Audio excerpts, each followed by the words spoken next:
Good evening, everybody, and welcome to this exciting edition of the Burke Brigade. The Burke Brigade, brought to you by thelibertydaily.com, thelibertydaily.com, your drudge alternative. I'm here with the lovely, beautiful, talented, and intelligent, and great dimples, Jennifer Burke. How are you tonight, hon? I'm doing well, sweetie. How are you? Just couldn't be better here sitting next to you on this beautiful Thursday evening in Arizona.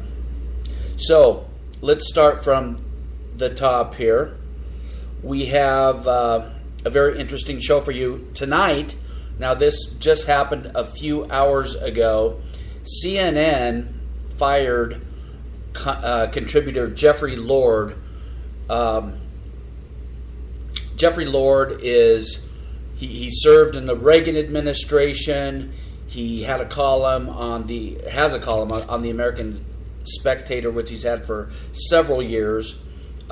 He's a brilliant guy.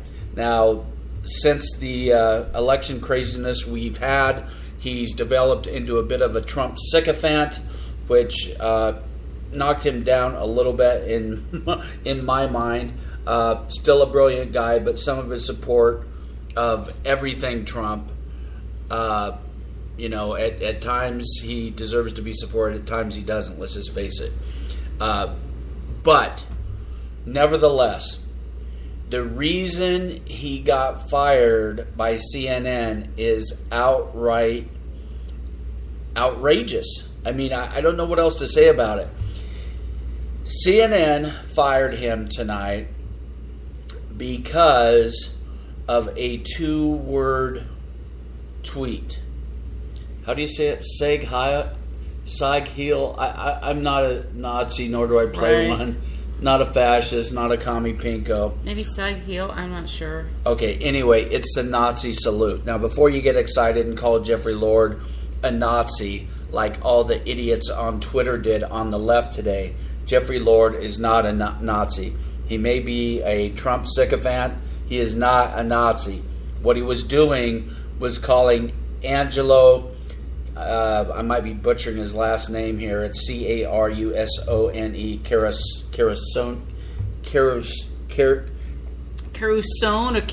Carusone. Angelo Carusone. Let's just call him Angelo Carafascist. Yeah, that's probably what he is. Anyway, he's the president of Media Matters. Which has proven that media in the mainstream doesn't matter. Which is basically a commie front group that was originally funded by George Soros. Shocker!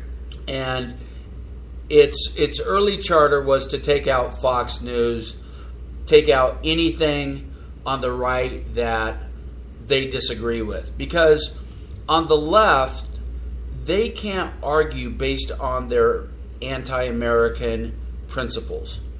They can't make the argument that government should run and control and tax and regulate every single movement that we make as human beings. Because ultimately, that's where progressivism takes you.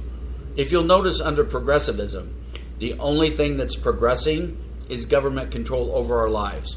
Progressivism is communism, but it's also very much related to its cousin on the left, fascism. Fascism is not on the right. On the left, you have more government. On the right of the pendulum, you have less government. Both fascism and communism are totalitarian types of government where people lose individual rights. America was founded on individualism, individual rights, not fascism, not communism. But the left is busy calling anybody they disagree with a fascist. And so, just a little bit of background here, kind of the undercurrent of this story and this argument.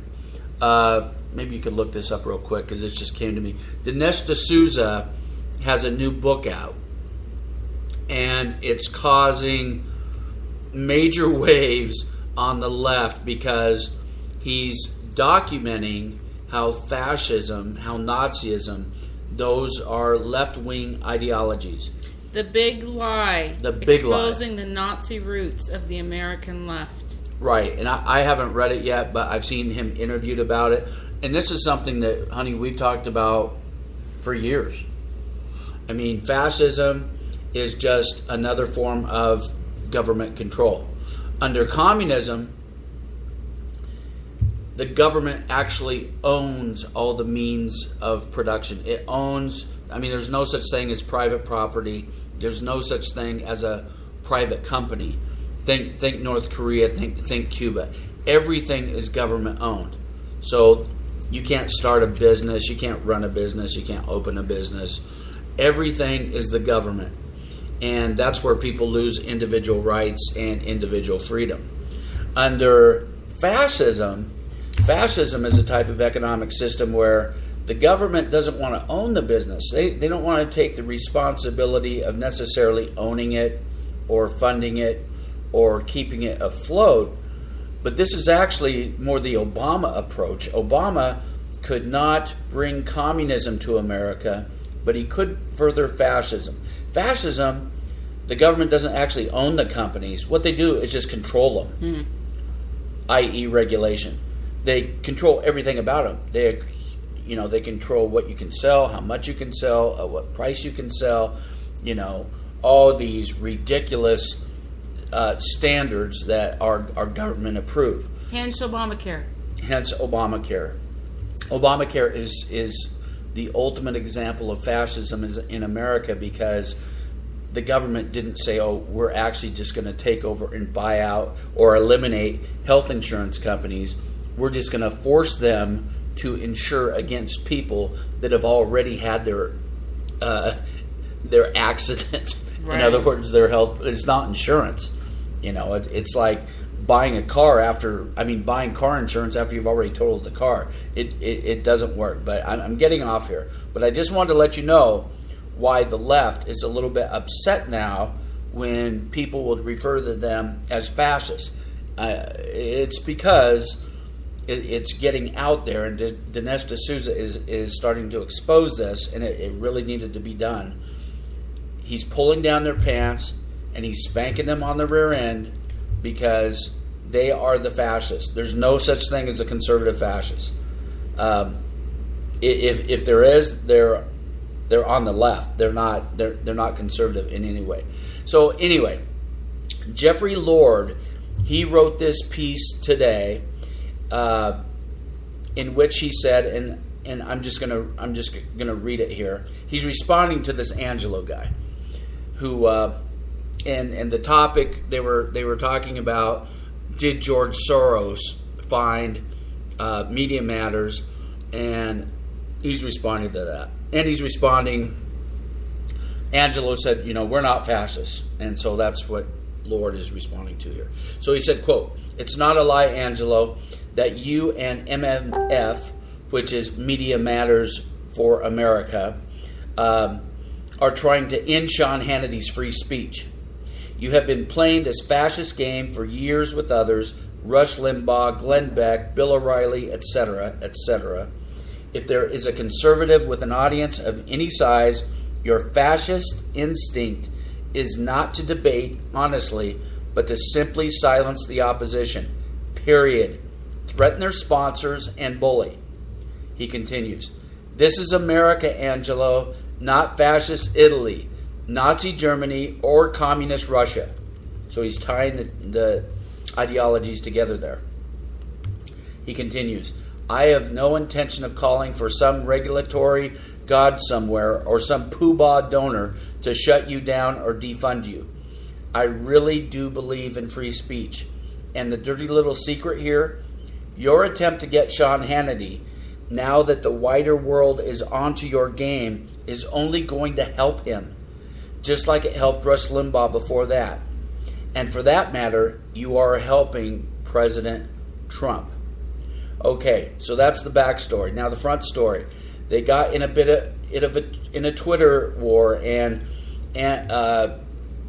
Carosoni, or whatever his name is, Angelo, he tweeted to Jeffrey Lord, "Your headline has a mistake in it. Why do you expect anyone to take you seriously when you don't take yourself seriously? And then Lord responded, Sieg Heil! The Nazi salute. So he's mocking him. He's calling him a Nazi, right? He's mocking him as a fascist. So what did this do? This triggered CNN. Mm-hmm. And because they don't like their fellow Democrats being outed as the fascists that they are. Here's what CNN said. Nazi salutes are indefensible. A CNN spokesperson said in a statement, Jeffrey Lord is no longer with the network.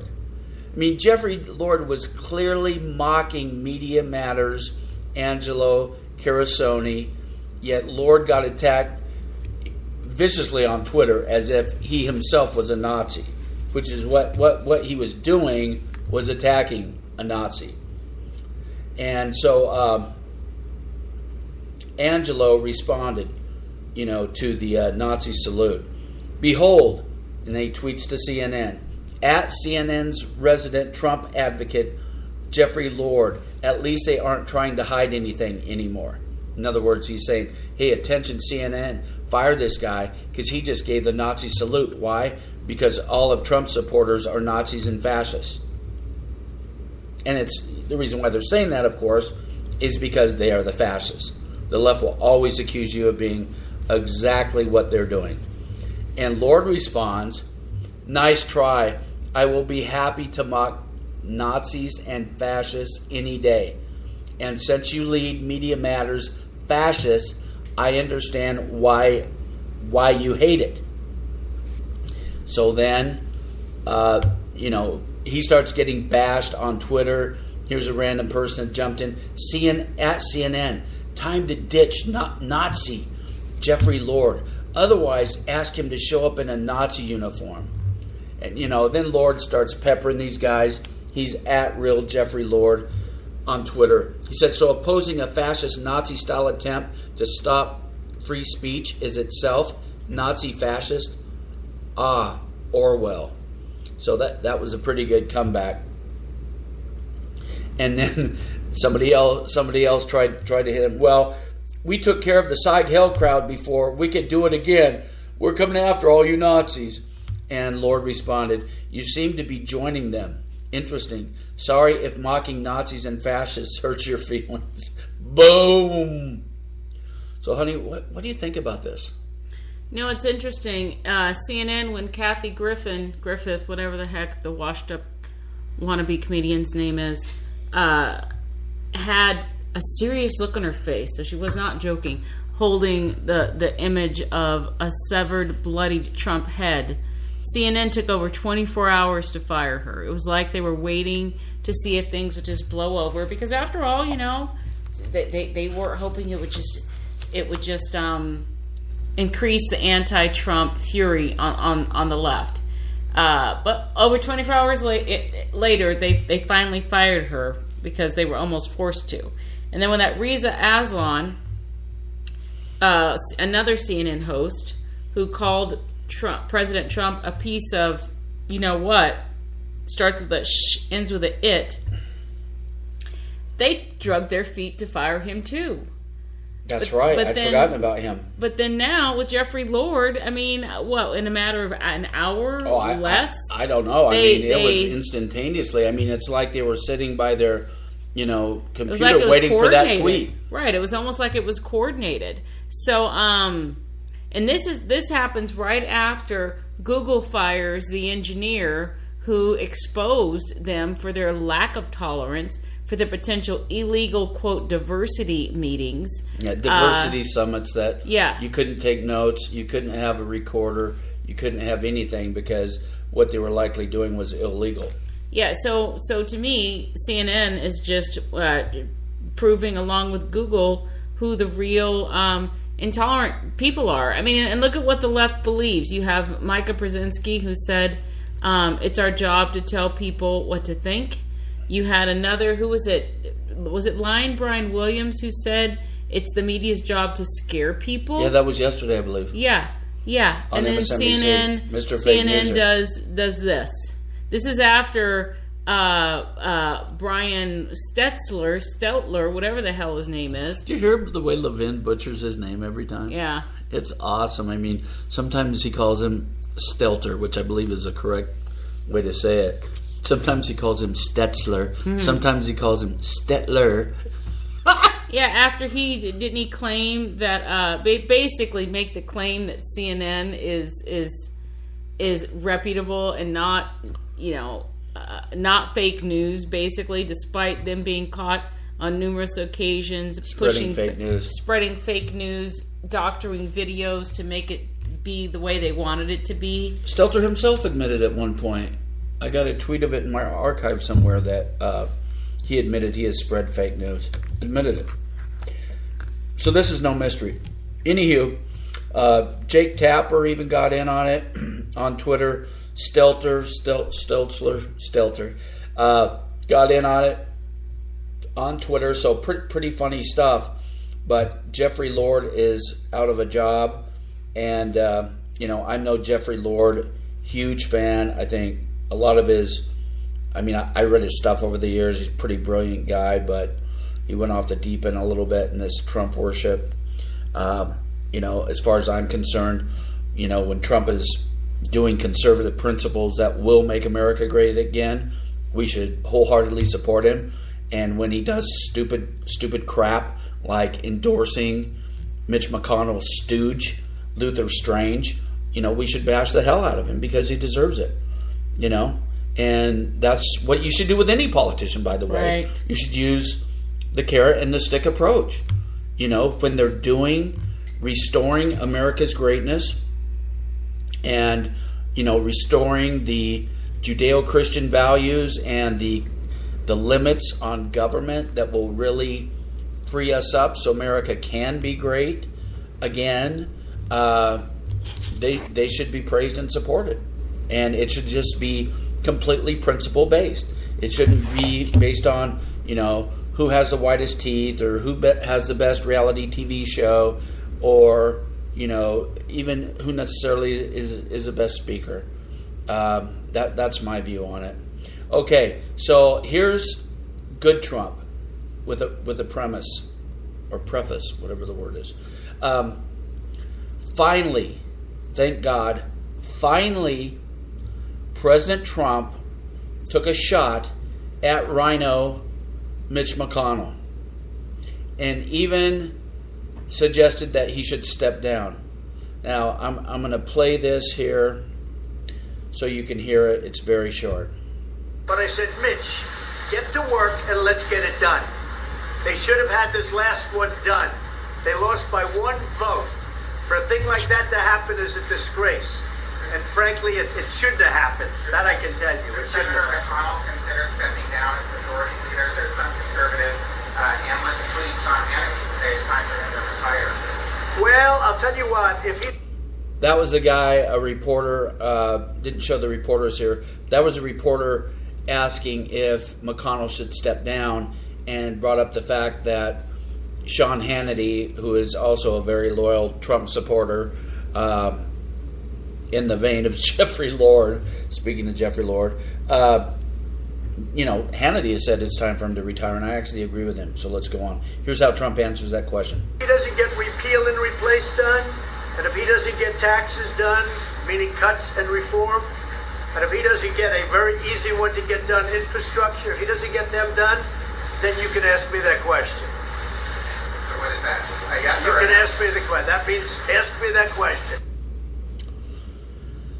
So, obviously, that's a nice shot at McConnell, and it's right where it should be.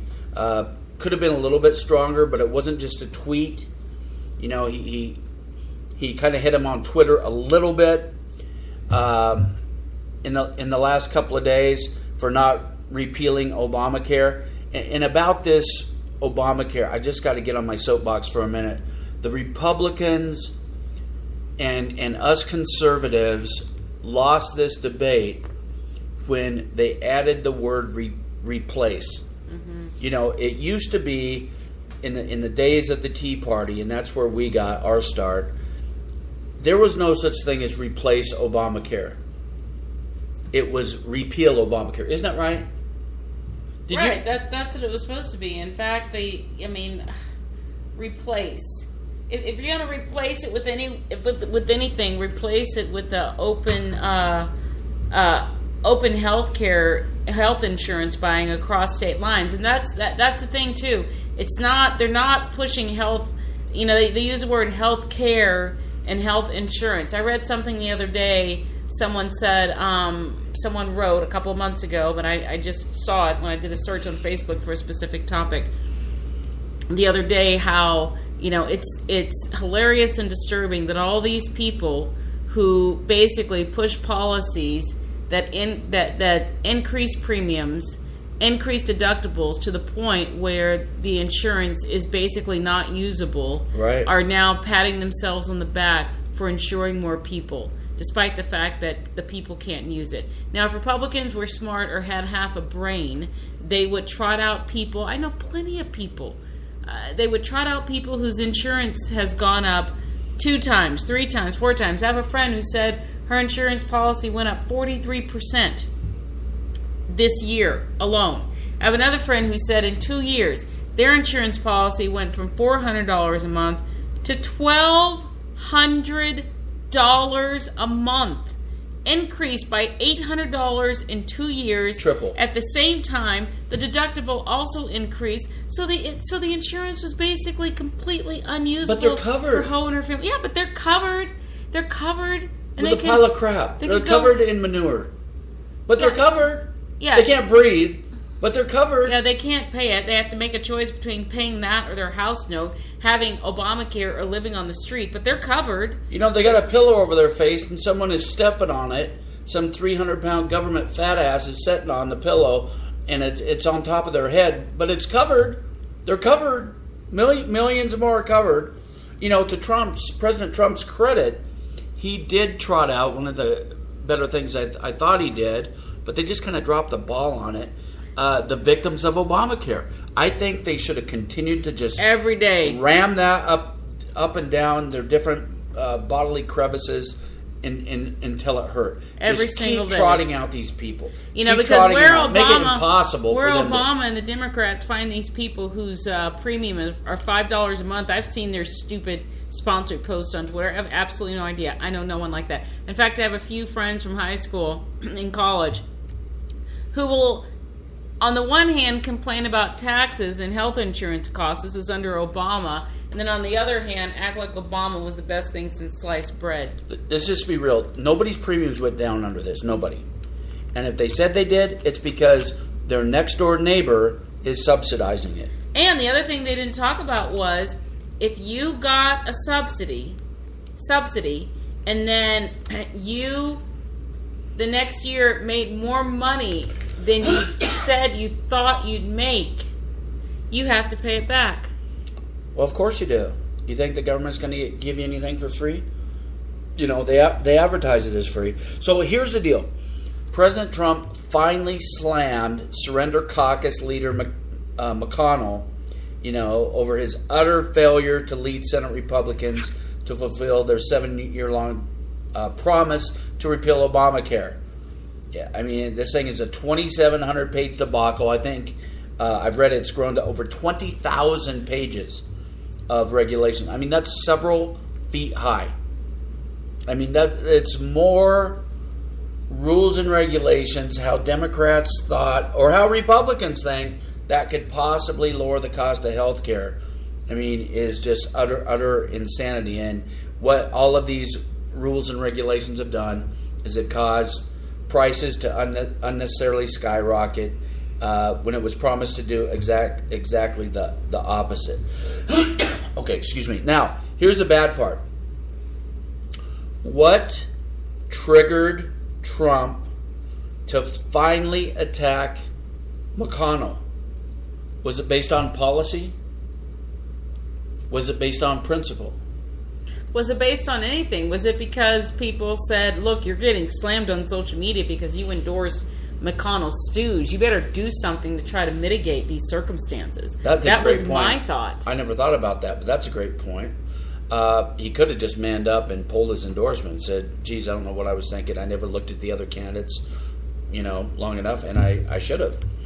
Because there's two great candidates in the Alabama race, and that's coming up on August 15th.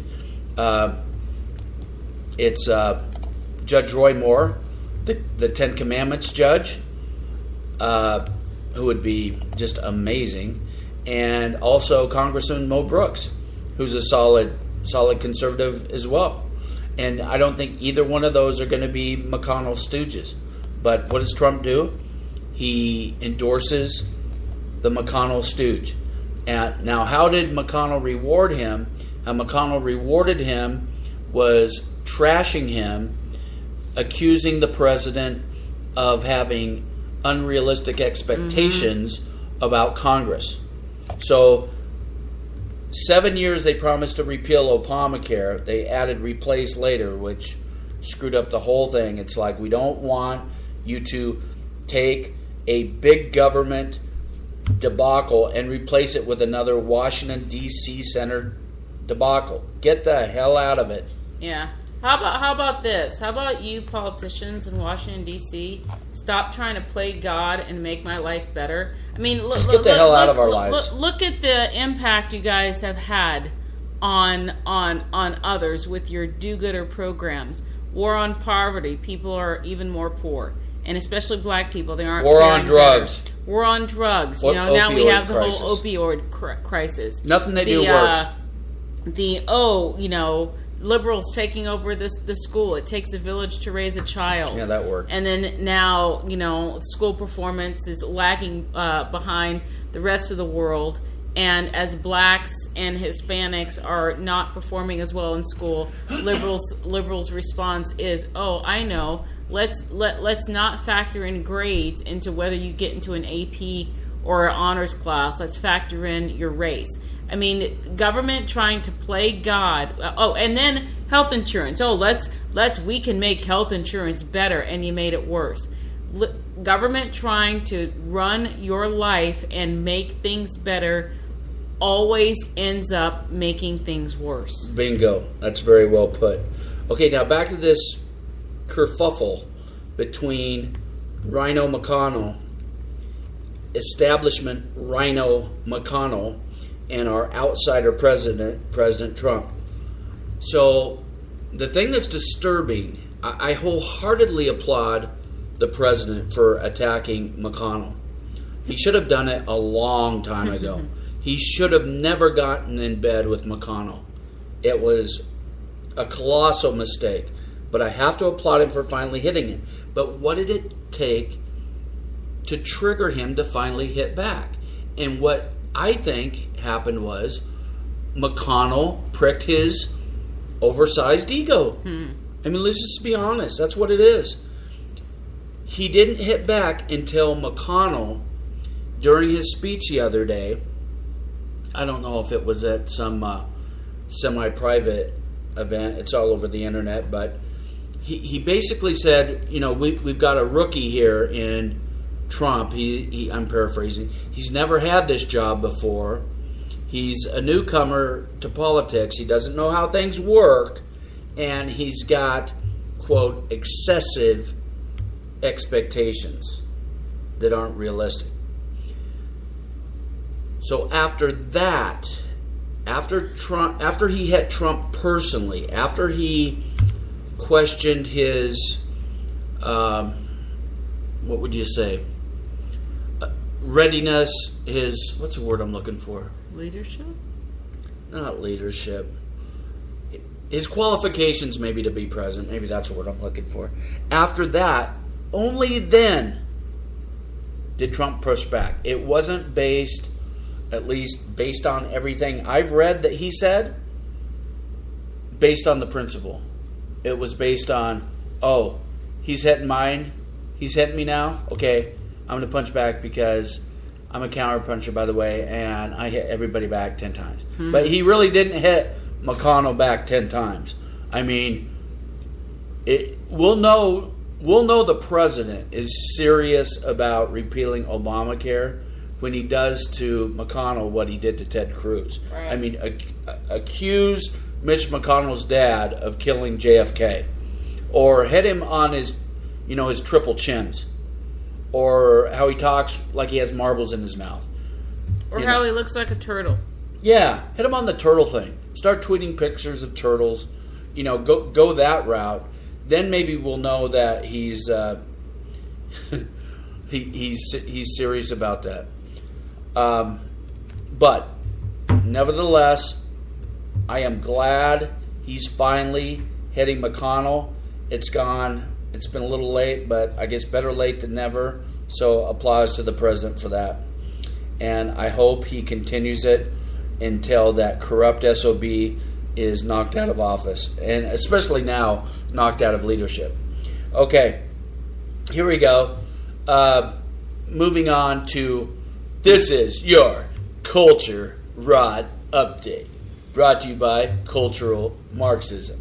Because that's what this is. Vogue, the cultural Marxist rag, is featuring convicted tranny traitor Chelsea, i.e. Bradley Manning, in its September issue. On the cover, would you like to comment, Jennifer Burke? Yeah, I'm convinced that Bradley Manning became Chelsea Manning for sympathy. Because I think that he or someone told him, oh, there's this rise and, there's this push for acceptance of transsexuals. I mean, even now today have people saying, no, you don't have a right to ask me if I'm a transsexual. If you're asking me on a date, they think men should be forced to date other men who put dresses and wigs on and makeup.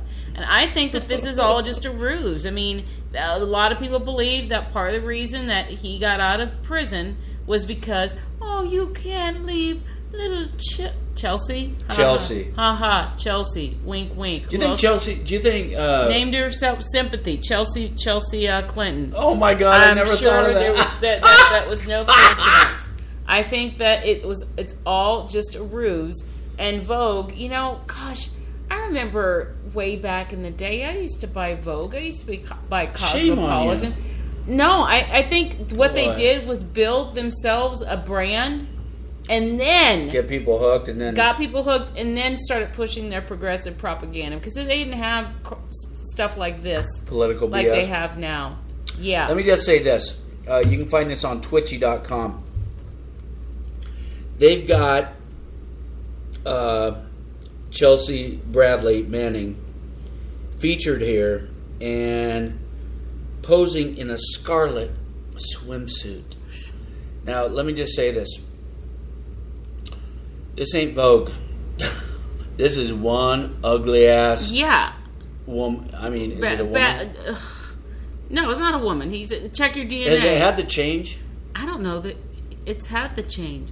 But no, he's paler than the sand. Look at this He's paler than the sand that he's and look, do they have him in a scarlet swimsuit because of the scarlet letter? I don't mean to be descriptive, but he might still have his junk. Who knows? Or she might still have. Hey, that would make him more popular among the left. How dare we assume that Chelsea Manning is a she? It could be Z or V or whatever. Or they or their. They or them or whatever. Good God, help us. Can you imagine back in the day when if someone would have called a person who dressed up a man who dressed up in women's clothes and or anything other than she or whatever, the outrage that would have ensued. And now there's this plethora of pronouns. There are only certain number of pronouns. In reference to people, it's he and she, period. All that crap is it. All that crap is, I'm just going to boil it down for everybody, for our vast listening audience. And this is for no extra charge, by the way. Okay? I'm just going to give it to you. Blunt. All this crap is destroy God's creation. Yep. The scientific fact that God made them, and DNA proves this, man and woman, male and female. There is no other. The rest is what the left likes to call a social construct. Except they are doing all the social constructing. Okay? The only construction that was done that is chiseled in stone God made Adam and Eve, not Adam and Steve, is man and woman. Right. Everything else is something floating around in your brain that you need to be getting treatment for or prayer for, preferably.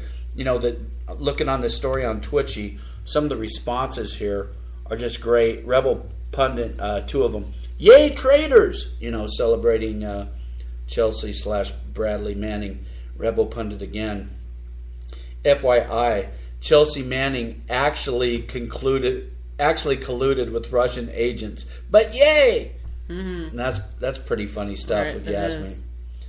That is your culture rut. Hold on, let me add this in. You talked about an attack on God. Here is Mark 10:16. But from the beginning of creation, God made them male and female. Right, but you actually have Christians being sympathetic to this kind of stuff. Right. And it just makes me barf. You know, it's absolutely an abomination and should be condemned. You know, it wasn't very long ago that this type of behavior was called a delusion. And it was a psychiatric disorder. And that's the way it should still be treated. Okay, now, speaking of people that have psychological disorders, let's move on to Hillary Clinton. A federal judge orders the State Department to search for Clinton's Benghazi emails. Now, I thought they'd already done that. But here's the kicker. So it's 9 months, and this is from the Washington Free Beacon. But it's been 9 months since Hillary was defeated in November of last year by Donald Trump, a newcomer, because she's such a crappy candidate. And an Obama appointed, that's what's beauty about this. An Obama appointed, they can't say, oh, it was a Bush appointee, so it doesn't matter.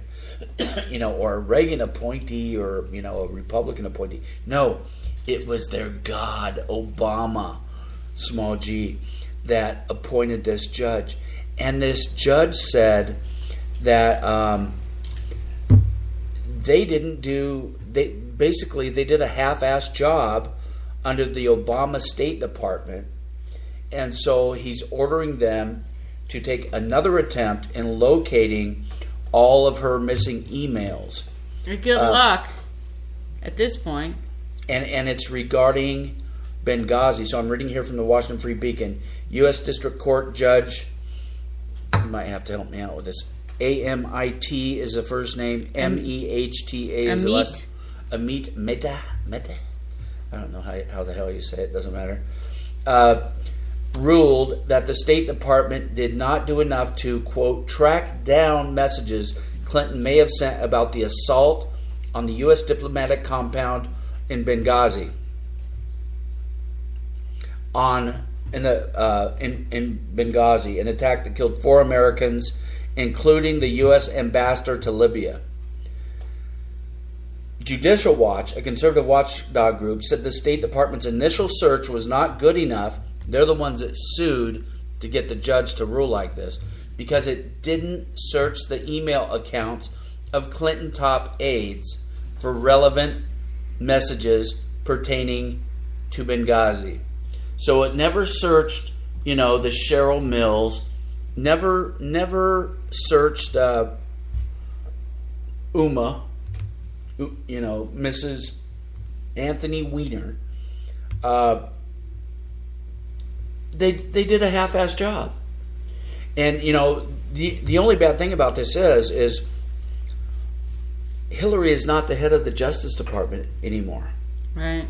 You know, Loretta Lynch is not the head of the Justice Department. I thought we were going to lock her up. I thought we were going to have a special counsel. Why the hell aren't they doing this without having to have a lawsuit? I don't understand that. Do you understand that? I don't. I don't get it either. Okay, we're going to end here on something that I thought was just absolutely hilarious. Mike Huckabee, I'm not a fan. He's kind of a rhino. But, you know, he grew government when he was Arkansas But I will say this. He can be funny at times. Now, he also tends to do these funny things on Twitter and then apologize later. I hope the hell he doesn't apologize, because this is funnier than hell. Here's what he said. At POTUS, so he said, the president has dispatched Maxine Waters to North Korea to talk to Lil Kim. After 1/2 hour with her, he will drink whatever he gave to his half-brother. That is funny, because we know what happened to Little Kim's half-brother, right? He drank the magic potion and didn't wake up. He was Jonestown. So immediately, Huckabee started getting hit. You know, he's a former Southern Baptist minister. Here's somebody on Twitter. You call yourself Christian. Your behavior is one of the most unchristian that I have ever seen. You're petty, mean-spirited, and small. Good God, people. Unreal. Somebody responded to this unhinged wench. Oh, please, lady. Jesus liked to laugh. It was a little humor, and Maxine can handle it. Everything she says is comedic. Yeah, and every whack job thing she says, I was just joking. It was a joke. It was a joke. Ah. You're a joke, Maxine Waters. Yeah, no joke. And so then someone else responded, reclaiming my time, reclaiming my time. Did you guys hear that? I'm going to play this for you if we have time. Do we have time to do this? I think we barely do. Barely, if you can find it quickly. Let me turn up the volume here. Rules. You acknowledged that I shouldn't be interrupted and that I would have reclaiming my time. What he failed to tell you was, when you're on my time, I can reclaim it. He left that out, so I'm reclaiming my time. Please, will you respond to the question of why I did not get a response, me and my colleagues, to the May 23rd letter? Well, I was going to tell you my response. Just tell me. Okay, so first of all, let me just say that the Department of Treasury has cooperated extensively with the Senate Intel Committee, with the House reclaiming Intel my time, Committee, with the reclaiming Senate my time, Judiciary reclaiming my time, Okay. reclaiming Matter of my fact, time. Mr. Secretary, the time belongs to the gentlelady from California. So perhaps, basically, Mr. Chairman, I don't understand. Basically, if you don't give the answer that Maxine Waters wants, if you're being honest and truthful, and you don't play into her little shtick, she's going to reclaim her time. So, I guess she can rack up a little bit more money on YouTube so she can go get some more Botox injections into her ugly face. I mean, folks, that's actually the way it happened.